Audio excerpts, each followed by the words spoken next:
Assalamualaikum warahmatullahi wabarakatuh.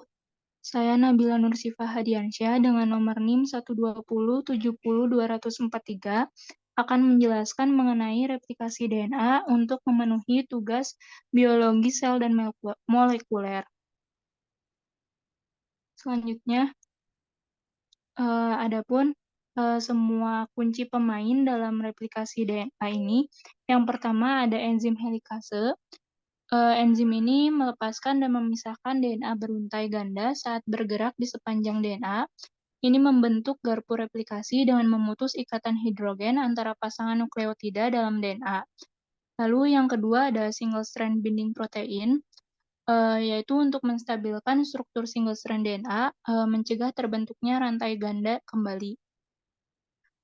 Enzim primerase ini sejenis RNA polimerase yang menghasilkan primer RNA. Primer adalah molekul RNA pendek yang bertindak sebagai template untuk titik awal replikasi DNA. Selanjutnya ada enzim polimerase. Enzim ini mensintesis molekul DNA baru dengan menambahkan nukleotida ke untaian DNA terdepan dan tertinggal. Lalu ada enzim topoisomerase untuk melepaskan dan memundurkan untaian DNA untuk mencegah DNA menjadi kusut atau supercoil. Yang terakhir, enzim ligase ini menggabungkan fragmen DNA bersama dengan membentuk ikatan fosfodiester antara nukleotida. Selanjutnya, untuk tahap proses replikasi DNA, pada tahap pertama dapat dilihat pada gambar nomor 1, DNA ini memulai replikasi DNA pada tempat khusus atau tertentu yang disebut dengan titik mula replikasi atau origin of replication. Pada sel prokaryotik, biasanya origin of replication ini hanya satu titik pada setiap DNA yang direplikasi.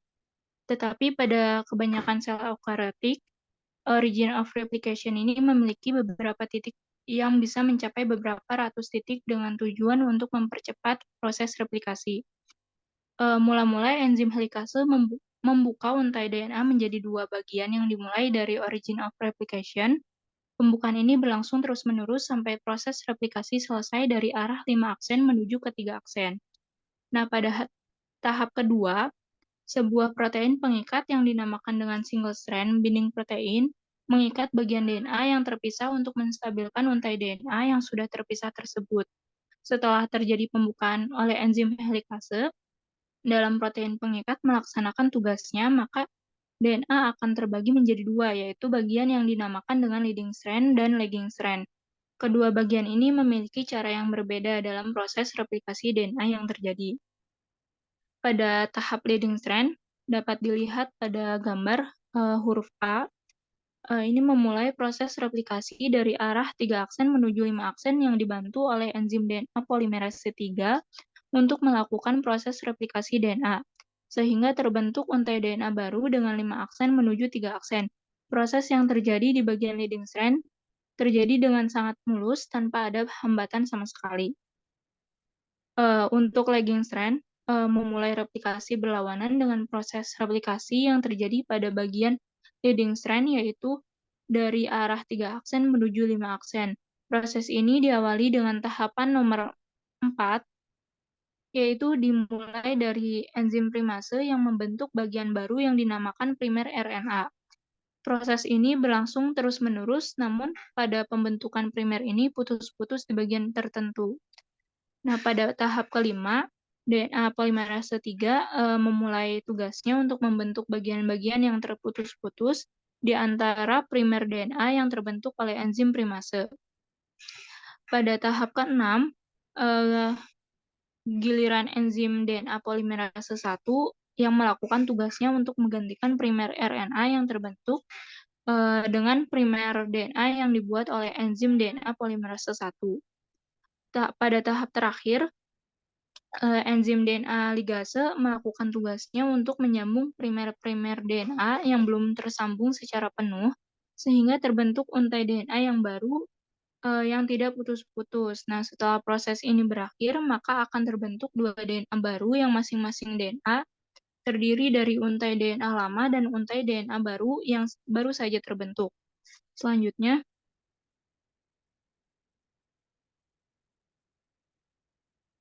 Eee, Adapun perbedaan antara replikasi DNA prokariot dan eukariot, yang pertama, pada eukariot ini terjadi di protoplasma, sedangkan eukariot terjadi pada nukleus.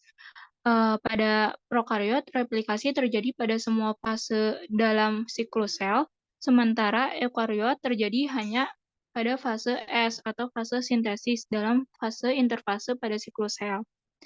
Pada prokariot terdapat 3 macam DNA polimerasasi yang terlibat dalam proses replikasi, sedangkan eukariot itu terdapat 5 macam DNA polimerisasi yang terlibat dalam proses replikasi. Pada prokariot, titik awal replikasi atau ori lebih sedikit dibandingkan eukariot. Nah, pada eukariot ini titik awalnya lebih banyak. Pada proses replikasi prokariot, bergeraknya lebih cepat dibandingkan dengan eukariot. Replikasi pada eukariot ini terjadi kedua arah. Selanjutnya, gelembung replikasi akan bertemu dan sintesis DNA selesai. Pada eukariot, selanjutnya gelembung replikasi akan bertemu dan sintesis DNA anak akan selesai. Sekian yang dapat saya sampaikan. Mohon maaf apabila ada kekurangan. Terima kasih. Assalamualaikum warahmatullahi wabarakatuh.